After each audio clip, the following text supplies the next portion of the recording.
Here we go. Great job. Thank you. We are on Chav Daled Amud Beis on the bottom. Elahadam Rava. I don't know. I know the daf. Elahadam Rava Yad Yad L'Kamitza Rega Rega L'Chalitza Ozen Ozen L'Ritzia L'Amali. So we said yesterday, we got up to this. Rava says that there is a Gzera Shava of Yad Yad to Kamitza Rega Rega L'Chalitza Ozen Ozen L'Ritzia. By a Mitzorah, it tells us Al Tnuch Ozen Hayimanis, Boen Hayimanis, Raglo Hayimanis. That it's your right ear, right leg, right hand. Why does it tell us that 3 times? So we're going to learn from each one that it says Yimanis, we're going to learn to other things. We're going to say the first one is Yad to Kamitza, that just like it has to be the right hand by Mitzorah, it needs to be the right hand by Kamitza, which is when the Kohen puts in his hand and takes out the flour for the Korban Mincha. It needs to be the right leg when you're doing Chalitza for a woman that you're not going to marry. You have to do the Chalitza for a woman when the brother passes away and the other brother comes. He could either do Yibum or he could do Chalitza. The Chalitza, if he spits in the shoe, it needs to be the right shoe. And if you're going to keep your Evet past 7 years, you got to go ahead and make a hole in his right ear. But the question becomes Lamali. By the case of Kamitza, if you're telling me that this is teaching me, that the Gzera Shav is teaching me that you have to have the right hand to do the Kamitza. But why do you need that?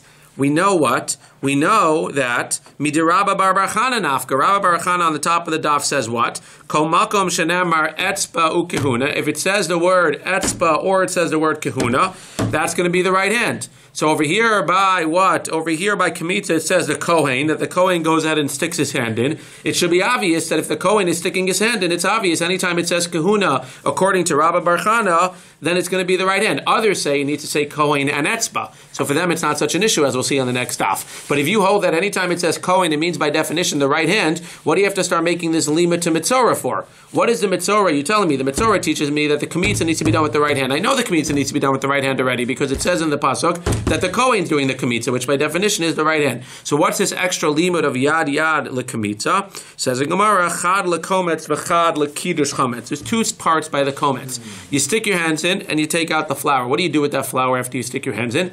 You put it into a kli sharis, into another holy utensil. That holy utensil has to be held with the right hand as well. So one might say, how is it possible that you could take out the flour with your right hand and put it into the utensil with your right hand? The easy answer is 2 kohanim. So the one who does a kamitza, we learn yad yad, or one that does a kamitza, we learn since it says ha-kohen, it needs to be done with his yad, with his right hand. And the fact that we learn yad yad l'kamitza teaches me that the kohen that's holding the other vessel, the kohen that's holding the vessel into which I'm going to put it, that has to be held with his right hand as well. Says the Gemara, Chaf Amud Aleph. I'm sorry, lost my page here. Chaf Amud Aleph. Says the Gemara, Ulu Rabbi Shimon de lo by kiddush kimutz. First of all, kometz. Rabbi Shimon doesn't require that the utensil is held with the right hand. So first of all, what's he going to do with yad yad, right? And the Kohen says the Kohen puts his hand and we know it's the right hand. If you don't require that the kli sharis in which it's put into needs to be with the right hand, so then what are you doing with the yad yad from Mitzorah? Ulamandam Rabbi Shimon nami by kiddush kometz. And even if you hold that Rabbi Shimon holds that kiddush kometz is necessary, bismol achshure mechsher. He holds that it's okay with the small, as we saw in the Gemara elsewhere. Yad yad de Rava lamli. So either way, the yad yad of Rava is not necessary within Rabbi Shimon, because at the end of the day, he either doesn't require that the kli is held with the left hand, or he doesn't require it to be held with the right hand, or he doesn't require that it's kaddish at all. Says the Gemara,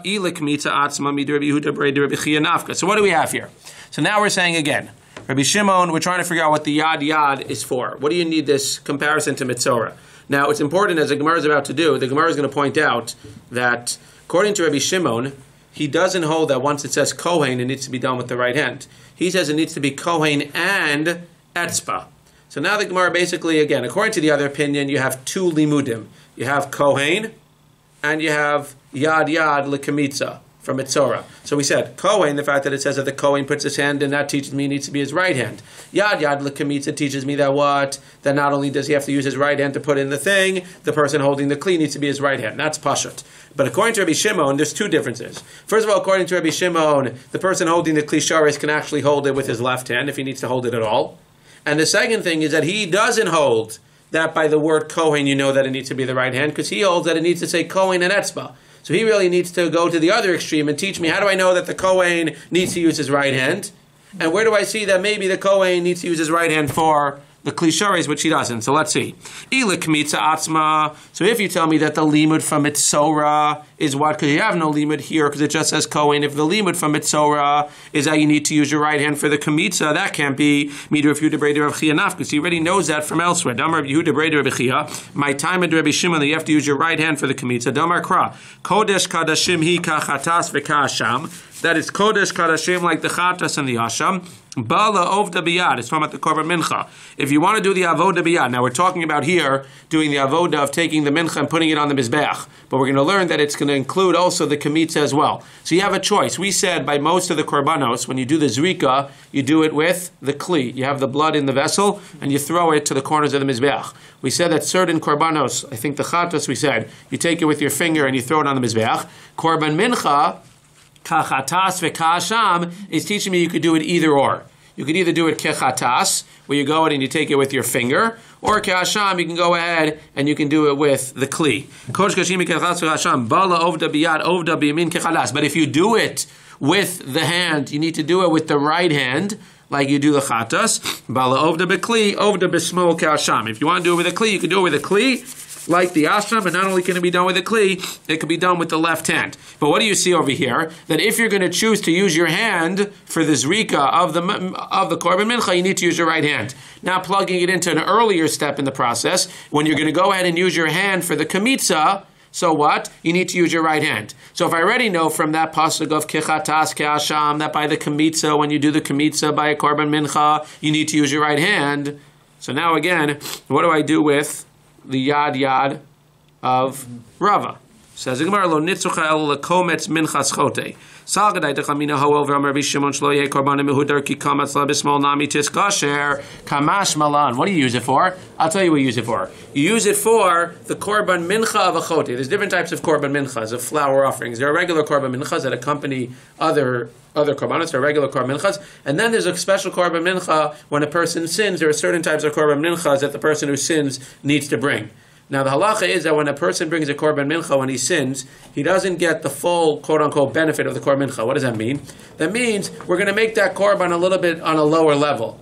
What does that mean? Rashi says his korban mincha when he sins does not have all the ingredients. It's missing the incense and it's missing the oil. It's on a lower level because we don't want to go ahead and make it more geshmak. We don't want to make it as geshmak. So what? Does he not get a full forgiveness because he gets a full forgiveness? The Gemara over there says it's not fair because the chote is actually gaining because he doesn't have to spend as much money as other people. But at the end of the day, we say that this side trumps. No pun intended. This side trumps that lamaisa. We don't want him to have a perfect korban. But at the end of the day, we don't have to have a mahudar korban. So what would you think? That if you're dealing with a korban mincha v'chote, what would you think in that case? In that case, it's a lower level korban. Therefore, what? Therefore, it's okay if I use my left hand. Comes along the Gemara and says, yad, to teach me that even by the korban mincha of a sinner, you need to use your right hand as well. So again, the pasuk of kechatas ukeasham, according to Rabbi Shimon, teaches me that by a regular korban mincha, you need to use your right hand. Comes along the yad, the Gzerat Shava of yad, and says that by a korban mincha v'chote, you also have to use your right hand for the kamitza. Rabbi Shimon would say that the klisharis, the person holding the thing, doesn't have to be with his right hand. There's no kiddush of the komates at all.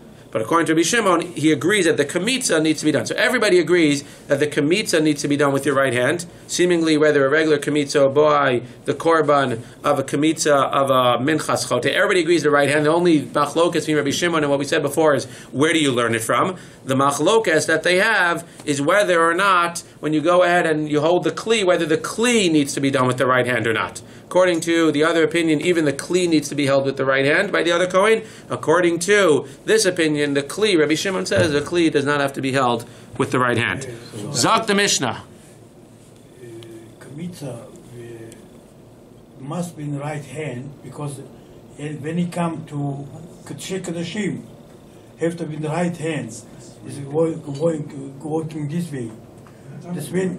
But We're not talking about the Kohen Gadol. Kamitza must be in the We're right talking about a hand. regular Kohen. We're not talking about going to the Kodesh Kadashim. We're talking about the regular Kohen.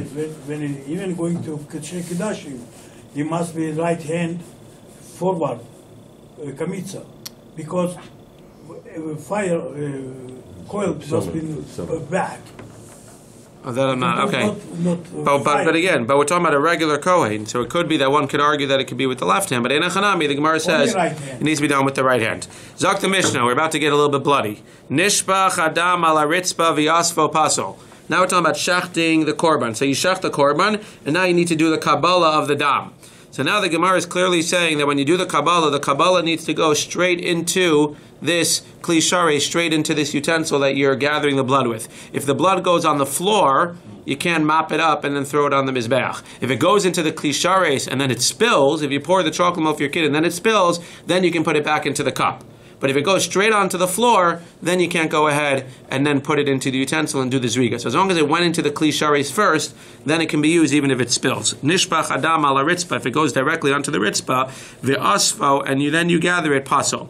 Tanu Rabbanan v'lakacha kohen hamashiach midam apar, the Kohen takes midam apar. What does this mean? We're going to learn a few different rules. And again, don't get caught up in the details, just remember the general column.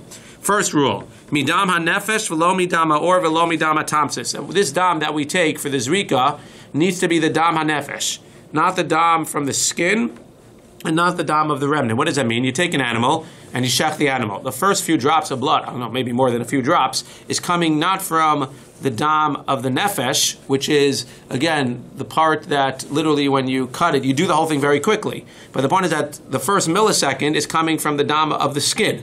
If I cut your skin, so then you're going to have dam in the skin, and then and only then you'll have the dam of the part that's going to take away his life. If I would just cut the first part and theoretically stop, he won't die. So that dam from the skin cannot go into the utensil because that dam is not allowed to be thrown on the mizbeach. So in essence, you cut the dam. It's not the dam of the or. Then as soon as you hit the spot and all of the dam, as soon as he dies, that's the dam ha-nefesh. That dam you collect. And when that stops coming, then you have to then let the remnants, which are the last drops, after all the dam of the nefesh is gone, you have to let the remnants go out of the kli as well. Again, it sounds very bloody. You have to be a Kohen to understand. You have to be a Kohen to be able to do this. So at the end of the day, again, they clearly were trained in this. But the point is that they have to know exactly what the dam of the or is, what the dam of the remnant is, and only take the dam of the nefesh. That's number one. Midam hapar, what else does midam hapar teach us? Dam me hapar yikablenu. The dam needs to be me hapar. What does that mean? Like we just said, it needs to be directly from the par. It can't be from the floor, even if it came from the par. It needs to come directly from the par without going on the floor first. If you think it literally means midam apar, rule number 3, midam vafilu mixas dam. If it would have said midam apar, you might have thought that it's mixas dam.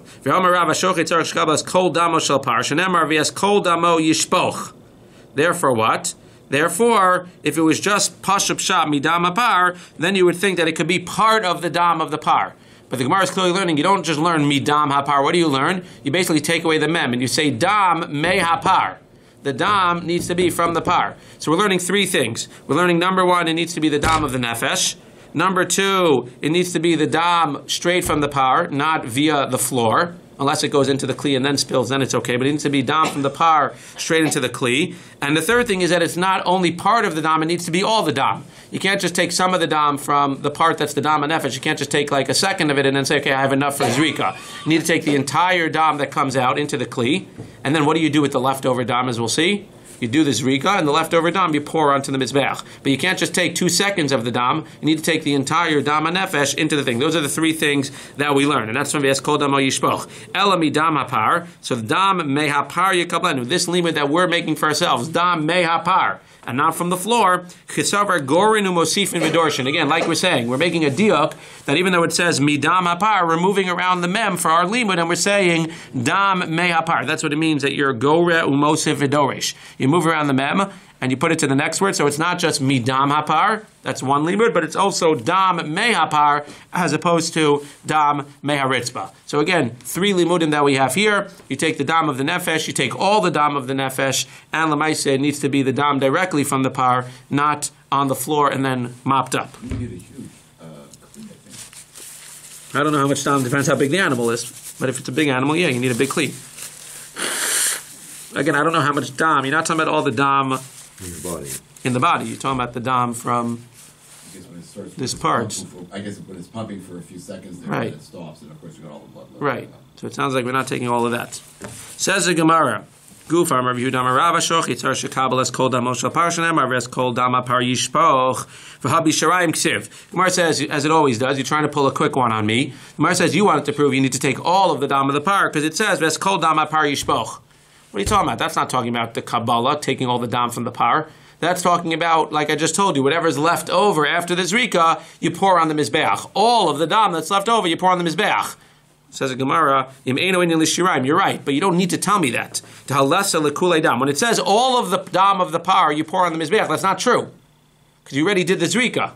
So you don't have all of the dam of the par in that thing. So when it says all of the dam of the par you pour on the Mizbeach, that's not literal.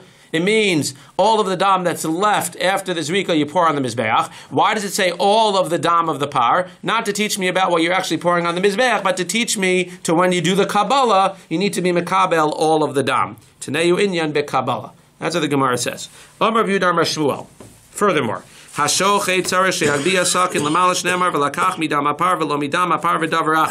just like you can't take the blood directly from the animal onto the floor and then pick that up, so too what happens when you shech the animal, now you have some blood on the knife. What do you do with the blood on the knife? Well, you can't just take that blood and put it into the kli and do the zrika with it. Why? Because then that's not dam directly from the par either. That's dam from the par via the knife. But you can't just take a rag and wipe off the blood from the knife because that's kadosh dam. So what do you do with it? Says Gemara, "V'dam zakin b'mai mikaneachle Amar Abaye bisvat mizrak kedichtiv kiporei zahav." And it's fascinating that every single detail is accounted for. What do? You take the blood, you wipe it on the outside rim of the kli, and then whenever the kli is clean, the kli is also kadosh. Whenever it's cleaned, it'll be clean. The blood will be cleaned via the kli as well. Take some water and put it all the way that way, and it'll go into the kli. Because it needs to be dam hapar. It needs to be dam directly from the par. Have a little bit of water also. Then. No, but the point is that it needs to be dam, only dam, and it needs to be dam from the par. If you would put it even via water into the kli, that's dam via the sakin, which is going to be pasul. Therefore, you have this dam on the sakin, which can't go into the kli and can't be washed off. So what do you do with it? So you put it on the edge of the kli, and then when you wash the kli, you'll deal with it as well. Amar Chisna Amar Yirmiyah Barava. Ready for Tum and Tara. Shochet sarich sheyitain vridin letocha kli. Interesting. So now, when you're ready to shecht it, the vridin are the parts of the body again that's like the part over here where you go ahead and you shecht it.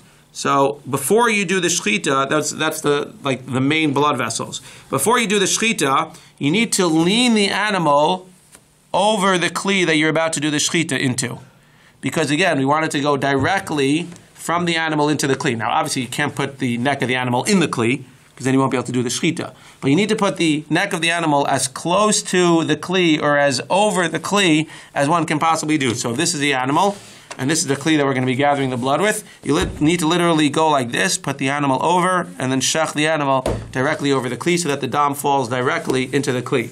Now it's interesting, you'd have to maybe have another kli to catch the first drops of blood that are not supposed to go into the kli sharis, right? Because we said the first drops of blood from the ore is not supposed to go into this kli. So I guess from the skin. So I don't know exactly. It doesn't say, but it sounds like you'll have to catch the first drops of blood and then let the rest just pour into the thing. Says the Gemara, Itmar Nami, Amar Avasi, Amar Rabbi Yochanan, similarly, V'rid and Sarah Shayiru Avir Kli.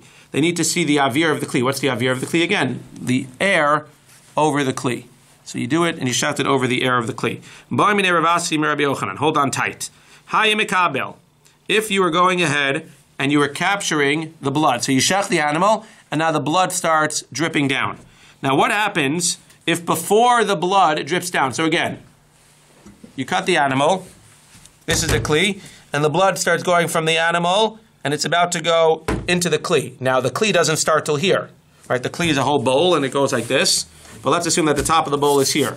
So you have some airspace between, you have to leave airspace to do the shechita. So you cut it over here, and then it, let's say, drops like a foot, and then it goes into the kli, okay? Why does that matter? Hayebekabel v'nifchetu shulei mizrak ad shelo higia dam la'avir mahu. What happens? You shech the animal, the blood starts dripping down, but before it reaches the inner part of the kli, the avir of the kli, now there's the avir above the kli, which is the airspace above the kli. Then there's the avir of the kli, the cavity of the kli. Before it reaches the cavity, and we'll see why this is important, because once it reaches the cavity of the kli, even before it hits the bottom of the kli, it's as if it entered the kli. But before it reaches the cavity of the kli, the bottom of the kli falls out. So now what happens? It breaks, it falls out. Again, there's another Kohen holding it, so I don't know, maybe he wasn't doing a good job, or it just falls out. So now the blood drips, and before, again, if it enters the kli and then the bottom falls out, because what's in essence happening? The bottom's falling out, so where's that blood going? Directly onto the floor. The question is, can you mop up that blood or not? Well, it depends. If it was as if it was in the kli first, then you can mop it up. If it's as if it never went into the kli, then it's garbage. So the question is, it's on the way down. If it goes into the kli while it has the bottom there, and then the bottom opens up in that millisecond before it goes to the bottom of the kli and it goes straight down, for sure, that blood that was in the cavity is fine. But let's say the cavity is open the entire time.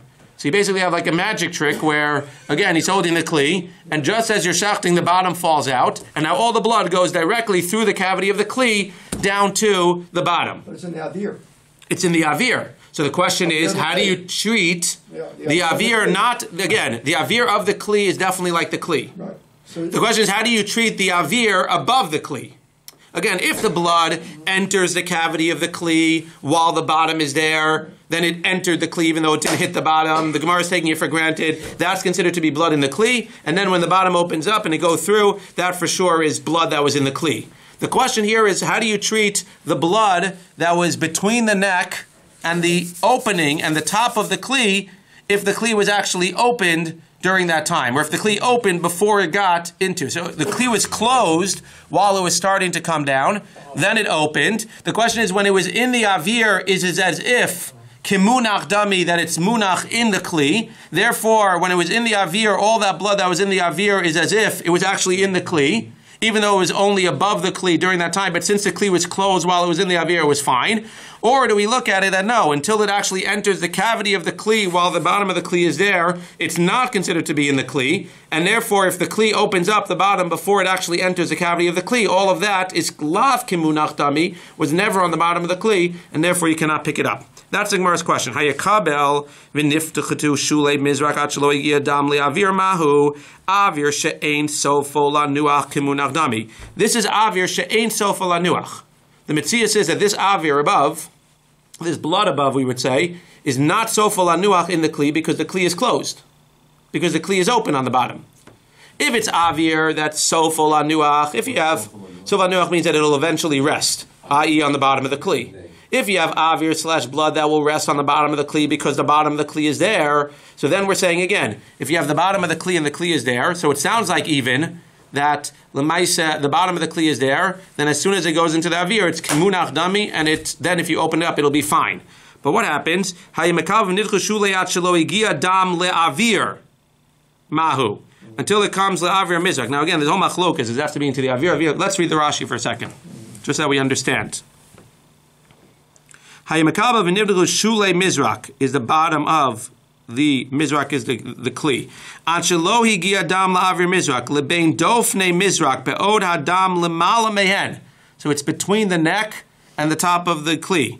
Umihu al kineged avirohain, but it's directly above the kli. Dehavrid and ro and avir, like we said. So the question is, avir she'ein sofo lanuach kigon hai shatidim shulav lipol ad shelo yanuach dam letocho. Since we know the bottom is going to fall out before the dam rests in it, therefore it's considered avir she'ein sofo lanuach. So the question is that kimunach dami? V'havale commission is gabel v'nishbach from the kli de kosher laosfo. Olo munach dami v'havale kinishbach minat savar l'ritzba de pasol. So again, do we consider avir above a kli when it's not necessarily going to rest in the kli? Do we consider it as if it's already in the kli? That's really the question. The dam that's in the air, is that considered as if it's in the kli or not? If it's kimunach dami, then it's fine, because the bottom's still there. If it's not kimunach dami until it enters the cavity, by the time it enters the cavity, the bottom's not there, and therefore it's going to be a problem. When the bottom falls out, does the shame kli come off? Doesn't sound like it. Because, I mean, what's the shiloh then? Again, so the Gemara says, "Uchshagia dam le'avir dof nosav ad shelo nifchetu shulav." If the dam comes into the cavity before the bottom falls off, lo mi bayale. For sure, for sure, it's fine. The question is, if the bottom fell off before it went into the cavity, then the question is, do we still consider that avir to be kimunach dami or not kimunach dami?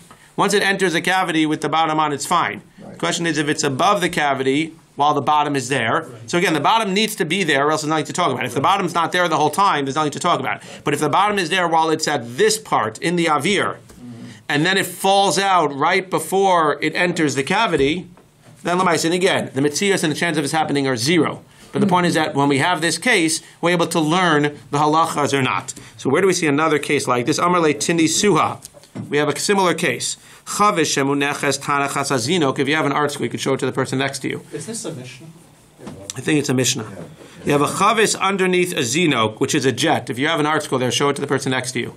So you have a picture in the article there. You have like a mountain with water coming down, and the water goes through a pipe, and then it's like a water slide. It goes jetting through a pipe, and it goes into a kli that's sitting on the bottom. Now, what are we talking about? We're talking about getting water for the para aduma. You need to have mechatas. You have to have spring water. The question is now, you put this kli down there. When you take spring water, mechatas, for the para aduma, it needs to be spring water that's in a kli that was set there l'shem, getting water for a para aduma. So what do? You put a vessel, as you see over there, you put a vessel on the bottom over there. You put a vessel, not lishma. You put it for water for drinking. So now the question becomes, you have water shooting out of the jet. It's going down. If it lands in your vessel, it's for sure possible to be used for the paraduma because you put the thing there not for drinking.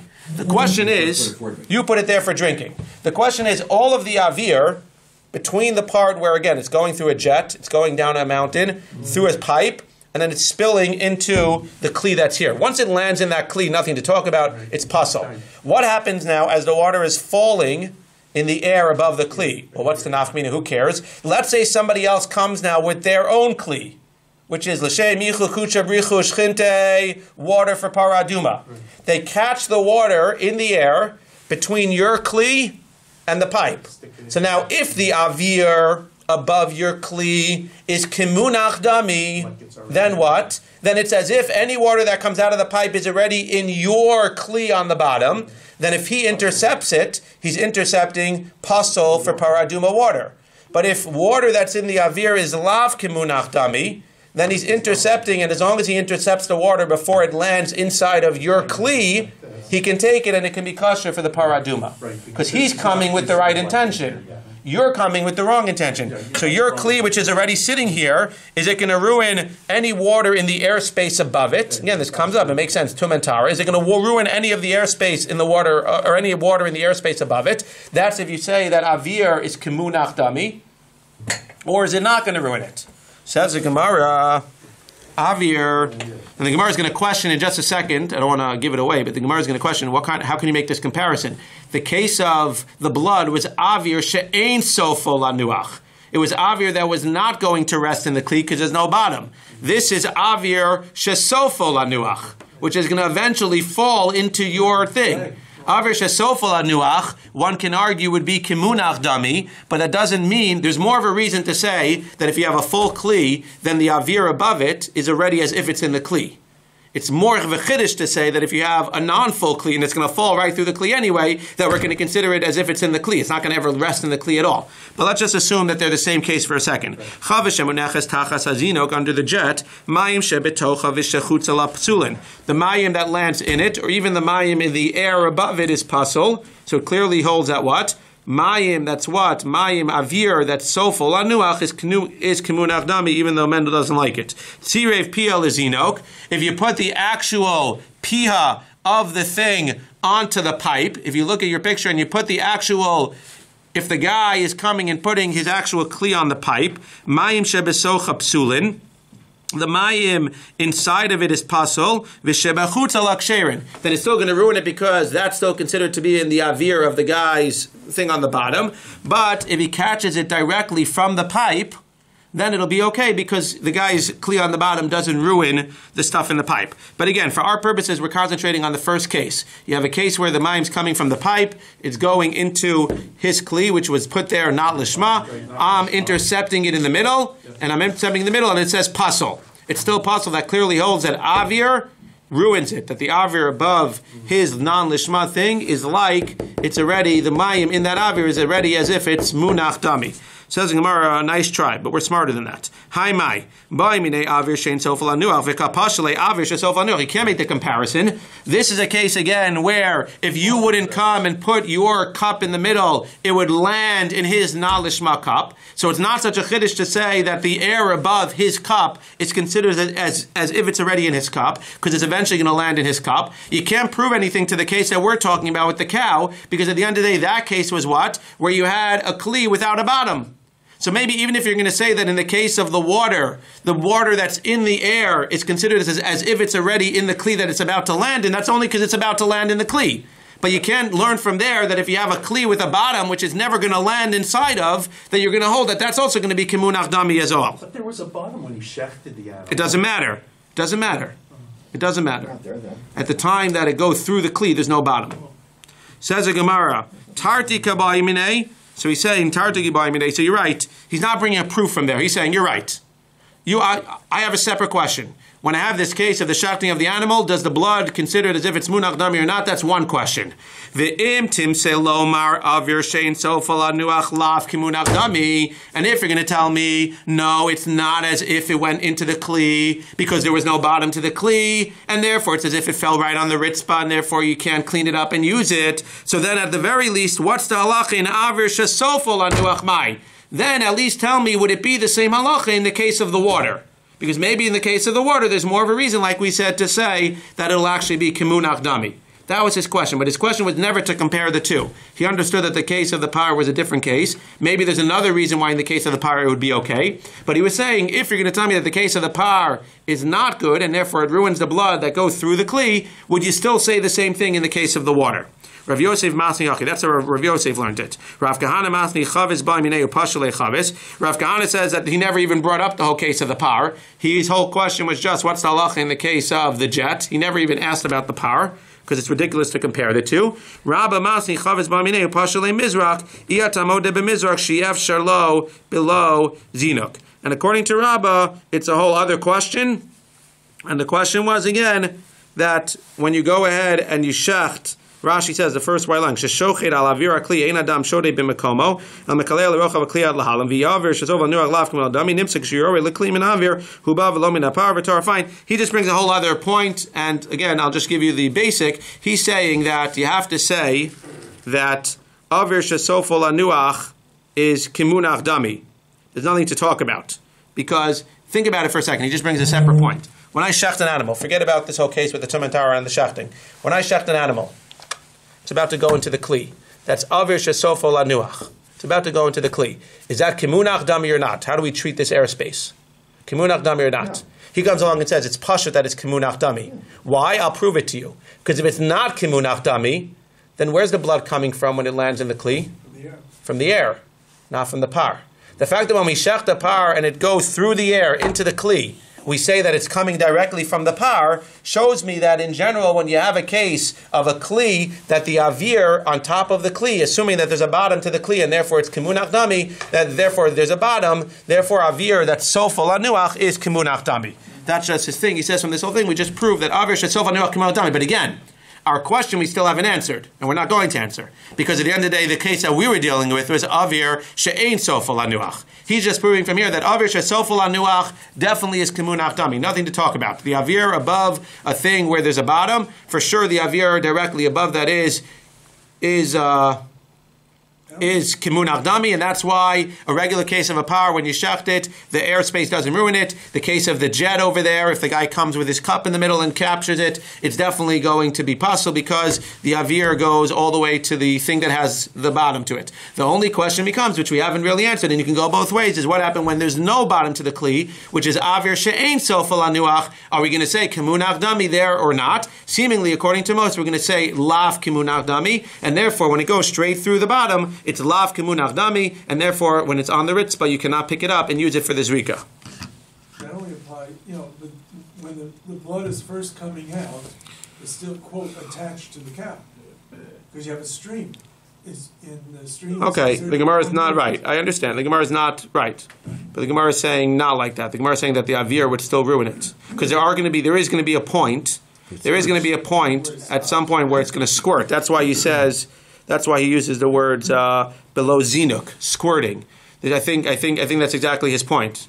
Is your point, is his point, is that if it was just a flow, then you don't have to worry about it. But since there's going to be some times where it's going to be squirting a little bit, which are going to be disconnected from the flow, those squirts would be ruined and would ruin everything else. The fact that it doesn't is because the avir of a place that's sofel anuach is kemunach dami. Tanan Hasam, another case with water, a little bit different, but another case. First wide line. Nasan yado o raglo o ale yirakos kadesh yavru mayim lechavis psulin ale kanim ale gozin kshera. Think about the following case. You have these cases here now where we have that water which is coming from the har. Over there it's coming through a pipe. Let's assume the following case. Forget about the pipe for a second. You have water coming down the har, and it's about to go into a chavis which you put there for a para aduma. But let's say the angle of the har is such that it's not going to land directly in the chavis.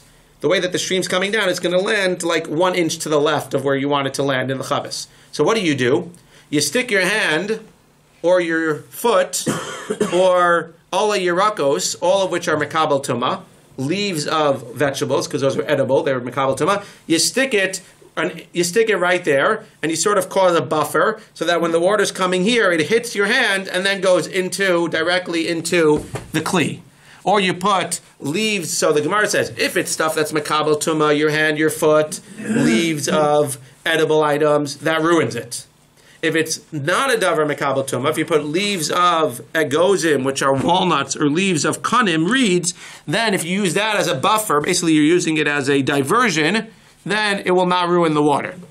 So that's the Gemara. Minahani mili. Understand again, you have water coming down a mountain, and my kli is right here, and I want the water to go into my kli. But for whatever reason, the way that the mountain is formed is that if I wouldn't do anything, I guess I couldn't put the water here, there might have been a rock or something. If I wouldn't do anything, the water will land right here, outside of the kli. So what do? So I put my hand right here, as you can do with water, as you know, and as it comes down, it'll hit my hand, and instead of going right here, it'll go into the kli. So if I put my hand, or my foot, or something that's mekabel tuma, and then it goes into the kli, that ruins it. But if I go ahead and I put something that's not mekabel tuma, which is not edible, if I put something here as a diversion to sort of make sure that it goes into the chavis, then that water will now be kosher for the paraduma. Says the Gemara, Minani Mili, how do you know it? The Amar Yochanan Mishur B'Yossi Bar Abba Amar Kra Ach Me'ein Ubor Mayan, which is a spring or a bore, Mikveh Mayim Yihiyeh Tahor, Haviyasan Al Yidei Tara Tehei. They make a diuk that the forming of a mikveh needs to be done through tahor process. The mikveh is going to be mitar you. And that needs to be built through tahor processes. The person building it needs to be tahor. The stuff that's used as a diversion for the water needs to be tahor. Everything needs to be tahor. Amar B'chi Amar B'Yochanan. Zos Omeres Avir Kli Kikli Dami. This teaches us that the avir of a kli is kikli dami. Now we already knew this, but this teaches us that the avir of a kli is kikli dami. Again, we already knew that the avir of a kli was kikli dami, but this is proving it. Now I don't want to get too technical because this is very confusing. But the Gemara is basically assuming at this point that the only way that the yad or the regel or something else that's mekabel tuma would ruin this water is if it's the very last thing to touch the water. Because if not, then you can never use any water in the world because people are going swimming anywhere. So if I would go swimming at the top of a stream, then I would ruin all of the water in the stream because I'm tamei. So clearly the Gemara says it's not true. Because again, it'll probably be batil in the rest of the water. Where do I in fact ruin the water? I ruin the water if the last thing to touch the water before it goes into the kli is my yad or regel. That's why I gave you the example. Not that I'm touching and diverting the water at the top of the hill. I'm diverting the water at the very end, at like the bottom of the slide, right before it goes into the chavis. What is that? How does that prove that avir kli is kikli? What is kli dami? What? Kli dami. Kikli dami. It's like a kli. The vessel. That's, and again, we've been assuming that the whole time. The cavity of the vessel we treat as the vessel itself. He's just proving it from here. The cavity. When I have a kli, When I have a kli, it doesn't have to actually land and touch the walls of the kli once it enters the vessel. It's like tum and tar. Once it enters the vessel, the cavity of the vessel. Where is this a proof? Because what would I say if it was a true avir kli lav ki kli dami, that the avir is a separate entity? Then why would it matter if my hand touched the water right before it entered the kli? What's going to happen? My hand's going to touch it. My hand is treif. My hand is tameh. Then it's going to go into the avir of the kli. We could say that the avir of the kli now is metaher the water. Seemingly, again, I'm trying to simplify it. Then it touches the kli. Clearly, the fact that if my hand touches it, again, the hand needs to be the last thing before it enters the kli. If the hand is to be the last thing that touches the water before it enters the kli, it must be that the avir of the kli is like the kli itself. Or else my hand is not the last thing to touch the water before it enters the kli. The avir of the kli is the last thing to touch the water before it enters the kli. Therefore, again, we're just parenthetically proving from the fact that my hand will ruin it. But again, what's important when we're going to do klalim, as we always do, the klal is that when we talk about a tumah thing ruining it, it's only when it ruins it at the very last second. But if my hand would be on the top of the hill and I'm diverting it in the top of the hill, that's not a problem. But at the very last second, if my hand touches it, since right after it touches my hand, it goes into the avir of the kli, which is the kli itself, therefore lamaisa, it's going to ruin it when my hand is the last thing to touch it. Maybe we're dealing with when the water trickles in after it touches my hand. You're a lunatic. You want to know a good word? Write that down. Tirda, lunatic. Next time you want to say Tirda's a lunatic. No, it clearly says that you're diverting it so that it goes into the chavis. It can't be so that you're diverting it so that it then starts trickling. You're diverting it directly into the chavis. And again, the important klal that we have is that the avir of the kli is kli dami. One more thing. Amar Yochanan Medusha Shal Yitzchak Shal Tzadok Nishnes Mishnah did not hate Rabbi Tzadok al hazochlin, which is a spring water shekilchan that you divert ba'alei egozim, which we said was okay because there's a namakabel tuma shehin ksherin zeh yamais be'oleo ba'masel v'chamim belishkas hagazis v'yichshiru. One more thing for the day, new topic. If you're not paying attention yet, now's a good time to start. Amar Rabbi Zera, Amar Rabbi, Hatzoreim ozen hapar v'yachar kach kibel damo pasel. We know that there are 4 different avodas. Hopefully, we know by now. On page 25b, that there's 4 different avodas: shchita, kabbalah, halacha, and zrika. Now we know that the animal can't have a mum. The question is, can the animal not have a mum anytime or just during the shchita? So the Gemara says, Hatzoreim ozen hapar. If you shech the animal and then you nick the ozen of the par, v'achar kach kibel damo, then you do the kabbalah. So basically, it gets a mum between the shchita and the kabbalah. Pasel. It's pasel. Shenamar v'lakach midam hapar. You need to take from the dam of the par shehayakvar. You need to take from the dam of the par that was already there, i.e. the par the way that it was when you shechted it. So it needs to be full when you shecht it, and it can't have a mum when you do the kabbalah either. Says the Gemara, Ashkechan kache kachim. Very nice. This is talking about a par helim davar, which is kache kachim. Kache kolim minalan. Where do you see the requirement that it can't have a mum between the shchita and the kabbalah by a regular korban? Amarav Atanya from the following: Set tamim zachar ben shana. A set needs to be full tam, and it needs to be a year old. Sheyehe tamim u ben shana b'shat shchita. It needs to be tam, and it needs to be a ben shana b'shat shchita. It means it needs to be, for our purposes, tam. It needs to be full. Can't have a mum b'shat shchita. Where do you see that it can't have a mum any other time? And this time about a kachim kalim. B'kabbalah b'holacha b'zrika minayin tam. It says Tamim Zachar ben Shana Yihiyeh. Kol Havayaso Lo Yiyeh El Tamu ben Shana. The entire time it needs to be a Tam and a ben Shana. Now it's important to point out that Rabbi Zera and Rava don't necessarily agree on everything. I mean, even if you want to say that Rabbi Zera will agree that it applies not only to Kache Kachim but Kache Kalim as well, Rabbi Zera is clearly only saying that the Shchita and the Kabbalah need to be when it's done without a mum. But comes along Rava and says not only do the shchita and the kabbalah need to be done when it's a mum, without a mum, also the holacha and the zrika. If it gets a mum at any point, which is crazy because it's already killed, but if it would get a mum at any point, if you would nick its ear at any point, even after the kabbalah, during the zrika or before the holacha or the zrika, it would still passel the animal. But again, he's just bringing kache kalim and he's bringing another chumrah. Says the Gemara, Eisvei Abaye, Abaye asks on Rava, Rabbi Yeshua mer kol hazvachim shebetorah shenishtair mehen ksas basar, ksais chelev, zorek es adam. What are you talking about, Rava? Rabbi Zera I have no problem with. Rabbi Zera, I agree. It needs to be full. It can't have a mum during the shchita and during the kabbalah. But we clearly see from Rabbi Yeshua that for the zrika part, and seemingly the holacha part and the zrika part, if you have only one kizayis left of basar of the entire animal, the rest of the animal is gone. That's much worse than a mum. Talking about a little nick on the ear. Forget about a little nick on the ear. All of the basar is gone, or all of the chaylev is gone. I don't know, they took it away for whatever reason. They took it away, somebody took it, it was misplaced, whatever it was. All of the basar, all of the chaylev is gone. And you only have a little bit of basar left, you could still do the zrika. So you're going to tell me that if it has a little tiny nick on the ear, I can't do the zrika. But if all of the animal is gone except for one little kazayis, I can do the zrika. Ridiculous. Says the Gemara, Tirguma aben shana. You're right. Rava agrees with Rabbi Zera, and he agrees with Rabbi Yoshua that the only time you need the animal to be full without a mum is for the shchita and for the Kabbalah.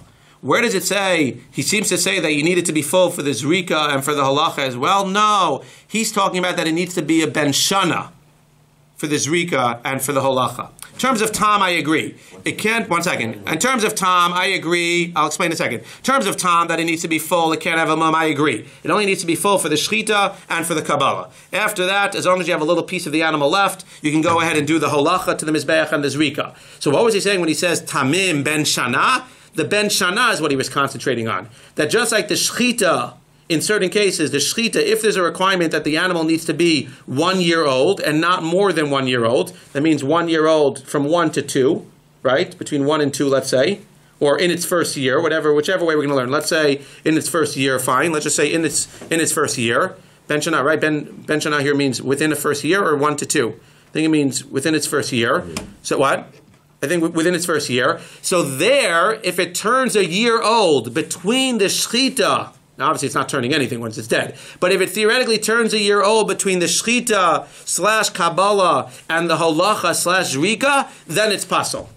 And that maybe we hold like. Now, that's a big chiddush. Why is that a chiddush? This is the question of the day for 5 brownie points. Why is it a big chiddush that if it turns a year old between the shchita and the Kabbalah and the zrika and the holacha, it's going to be a problem? Why is that a chiddush? Because when does the zrika have to be done? When does the zrika have to be done? The same day as the shchita. So how is it possible for an animal to be a different age, and this is the key for today, the last point, how is it possible for the animal to be a different age at the shchita than it is at the zrika? How is that possible? Clearly, what do we hold? It says the Gemara, Tirgama ben shana, umiika midi de b'shas shchita ben shana b'shas holecha zrika ben shtayim. Is it possible that it could be in the second year between the shchita? How could it turn a year old in the same day? Amarava, again, point number, whatever it is for the day, to write down, Zos omeres shaos poslos bekachim. We obviously hold that when we're talking about birthdays, right? We're always talking about birthdays. When we talk about birthdays, it doesn't go based on the day, it goes based on the hour. That's the chiddush here. So if an animal is born at 9:13 a.m. on Yud Daled Nisan, and you do the shchita at 9 o'clock on Yud Daled Nisan of the following year, then you have to do the zrika and the holacha before 9:13 a.m. You don't have the whole day, that's the holacha. You don't have the whole day. Now, what does this mean? This is a big chiddush. That means we know that, forget about bar mitzvahs and everything, forget about that stuff. This means that every animal that's born in the hospital, we need to have a record, and we need to have the piece of paper that it always carries around. Who's its mother? Where was it born? Is it a boy or a girl, obviously? What time was it born? What second of the day was it born? Because if we don't have all that information, and all we know is that it was born in hospital XYZ to parents XYZ on the 14th day of Nisan, then we know that if you do it on the 14th day of Nisan, you're going to be in trouble. Now, that's going to be very important if you want to shecht it on an Erev Pesach. So, Lamaisa, we need to know exactly when it was born. And the chiddush here is that when we talk about a puzzle, bekachim, when we talk about the age, it has to be a year old. And this is a chiddush, but this is an important rule. We talk about a certain age. It becomes a second year. In its second year, not from the day of its birthday, from the minute and hour of its birthday. So again, if it's born at 9:13 a.m., the following year at 9:13 a.m. is when it becomes and enters its next year. And therefore, if theoretically you did the shchita before 9:13 a.m., if you don't do the Kabbalah, or I would say if you don't do the zrika and or the holacha before 9:13 a.m., then you have an animal that was shechted in 1 year, ben shana, and now the holacha and the zrika were done after ben shana, and that would actually passel the animal.